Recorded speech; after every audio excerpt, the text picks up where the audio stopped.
Welcome to Narrative Nexus, and today, I'm bringing you a story titled, At Thanksgiving, My Brother Called Me a Low-Life Mechanic in Front of Everyone.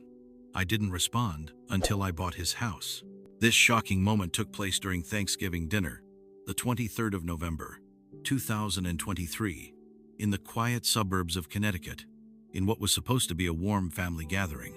But instead of gratitude, it became a stage for humiliation when Martin, a successful lawyer, publicly insulted his own younger brother for being nothing more than just a mechanic.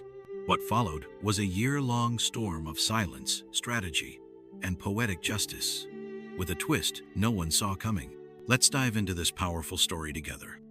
If this is your first time here at Narrative Nexus, I'd be truly grateful if you could hit that like button and subscribe for more stories just like this one. You're just a low-life mechanic. That's all you'll ever be. He said it with a smirk, swirling his wine glass like he was at some royal banquet. My brother, Martin, always had a way of making people feel small, but that night, he made sure to do it in front of everyone. It was Thanksgiving. A long table covered in white linen, golden candles flickering between plates piled high with turkey, stuffing, and cranberry sauce. Laughter, clinking glasses, the sound of kids playing in the background. All of it stopped when he said those words. My mother froze mid-toast. My father lowered his fork. Even my own wife gave me a look I couldn't read. Was it pity? Shame? I just sat there, hands in my lap, eyes fixed on the flame of a nearby candle. I didn't respond. Not a word, not a sound. Because the thing about fire is, it burns hotter when it's quiet. I drove home that night replaying every second, every chuckle that followed, every face that didn't defend me. And I knew this wasn't just dinner. This was war, dressed in cranberry sauce and fake smiles. But what happened next, no one saw coming. Growing up, Martin and I weren't all that different. We shared a bedroom with bunk beds, traded comic books, and stayed up late whispering secrets only brothers could understand. He was 2 years older, sharper in school, always getting gold stars and praise from teachers. I was quieter, better with my hands, the kind of kid who'd take apart a toy just to see how it worked. Our parents never said it aloud, but the difference in how they looked at us grew clearer with time. Martin was the future lawyer. I was the good helper. They didn't mean harm. I don't think they even realized it, but every holiday, every report card, every casual family dinner, Martin was the one they bragged about. Still, I didn't mind. I found peace under the hood of a car, grease on my hands and music in the background.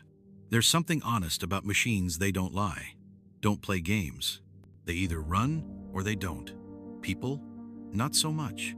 After high school, Martin went to Princeton. I stayed home, apprenticed at a local garage, and eventually took over when the owner retired. By 30, I had a steady business, loyal customers, and enough to support my wife and son. Martin, on the other hand, was climbing the legal ladder in a glass building downtown, suited up, nameplate on his office door. We saw each other maybe once or twice a year, Christmas, Thanksgiving, a wedding here and there. But each time, it felt like the space between us had grown wider. His words were polite, but his eyes held judgment. Like every success I had wasn't real unless it came with a tie and a title. The year before that Thanksgiving, things got worse. Our father had a stroke, and I was the one who stayed behind, took him to appointments, handled the bills, made sure the house didn't fall apart. Martin sent flowers and signed checks, but never showed up. Still, our mother insisted on treating him like the golden boy. I didn't argue. What was the point? So when he insulted me in front of everyone, I shouldn't have been surprised, but I was. Because it wasn't just the words low-life mechanic, it was the tone, the smugness, the smirk that told me he'd been waiting to say it, that somewhere deep inside he believed it, that everything I'd built with my own 2 hands didn't count, that I was nothing more than someone who changed his oil. The room went quiet, but no one stood up for me, not even my wife. Later she told me she didn't want to cause a scene. I nodded, but something inside me cracked. That night, while Martin laughed and drank and gave his speech about gratitude and family, I watched him. Not with anger, but with precision. I saw the way he walked, the slight tremor in his hand, the way he rubbed his temples when he thought no one was looking. I started to wonder, was his life really as perfect as it seemed? And more importantly, what would happen if I stopped playing the humble brother? The Monday after Thanksgiving, I opened the garage at 7 a.m. like I always did. My hands moved with the usual rhythm, checking tires, changing oil, rotating parts, but my mind was somewhere else entirely. It wasn't anger. It was something sharper, colder, focused. I started asking questions, quiet ones, about Martin. Turns out, he wasn't as untouchable as he made himself seem.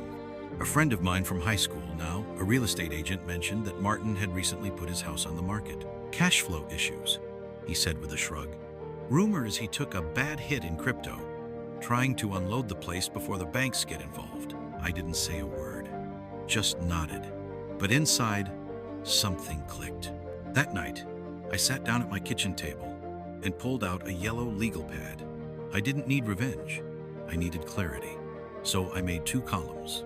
One for everything I had: the garage, the rental property I'd quietly paid off, the savings account I never talked about. The other column? Opportunities. By the time my son went to bed, I had a plan. The next week, I started visiting the neighborhood where Martin lived.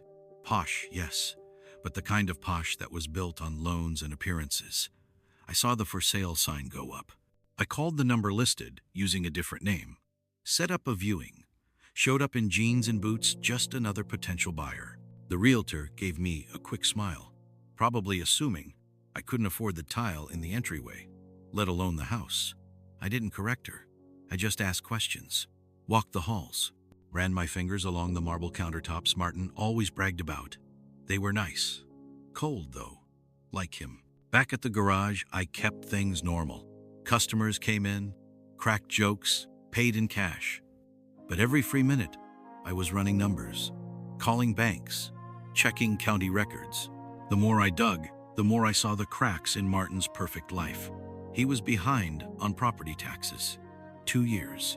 The second mortgage was eating him alive. And then came the twist. One of my longtime clients, a retired lawyer, mentioned in passing that Martin's firm was downsizing, not performance-based, just strategic reallocation of personnel. But when you're making 6 figures and driving a leased Benz, any shift can feel like an earthquake.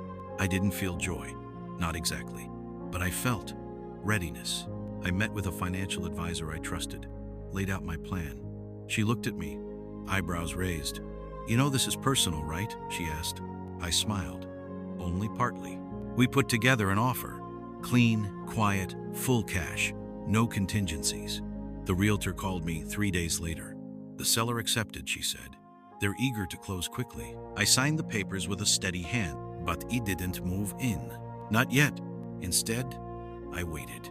Because sometimes, the most powerful part of a storm isn't when it hits, it's when it gathers. I didn't tell anyone, not my wife, not my son, not even my mother. The papers were signed. The house was legally mine, but I wanted to wait until the moment would matter most. Martin, as usual, was too busy posturing to notice anything. His Facebook feed was still filled with staged brunch photos and blurry court selfies. "Big win for the team today," one caption read. I stared at the screen and thought, big win for now. The closing date came and went. I had the keys, the deed, and full access to his former kingdom. I walked through the empty halls alone. The walls still smelled faintly of his cologne, clean, expensive, hollow. Upstairs in what used to be his home office, I sat in his leather chair, leaned back, and stared at the shelves. Law books lined up like trophies, framed diplomas, a photo of him shaking hands with someone who looked vaguely like a senator. And in that moment, I didn't feel rage or revenge. I felt calm. He had spent his whole life building an image. I had just bought it. The twist came in the form of an email. One of Martin's neighbors, an older woman named Joan, accidentally sent me a message meant for him. Something about HOA forms and a plumbing issue. I replied kindly, explaining I was the new owner. She called me immediately. "I'm sorry," she said, flustered. "I had no idea. Martin didn't say a word about moving out." I smiled into the phone. "He didn't?" "No, he just disappeared. His car's gone, but the house never looked empty. No moving truck, nothing." Interesting. Apparently, Martin hadn't told anyone. I drove by his new address the next morning. a rundown condo complex, half the size of what he used to own. No gate, no marble entryway. Just a single car parked outside with a fading Princeton alumni sticker on the bumper. The image was cracking. Meanwhile, I started making small upgrades to the house. Not because I wanted to live there, but because I wanted it to gleam. New paint, updated fixtures. A local interior designer came by and said, "Whoever used to live here had no idea how to use the space." I almost laughed. I kept the garage running during the day, but at night, I worked on turning that house into something poetic. I replaced his cold, sterile aesthetic with warmth, real wood, plants, photographs of people who actually lived. Then came the opportunity I hadn't expected. Martin's firm made the layoffs official. His name wasn't on the cut list, but the partners were restructuring, and they'd offered him a generous early transition package. Translation? They were pushing him out with dignity, and dignity was exactly what he was about to lose. The final touch was the housewarming party. I sent out invitations not to family, but to every neighbor Martin used to try to impress. Doctors, architects, even Joan. The invitation read simply, "New homeowner meet and greet. Come say hello." I never said my name. The night of the party, the house glowed. Music played softly from speakers in every room.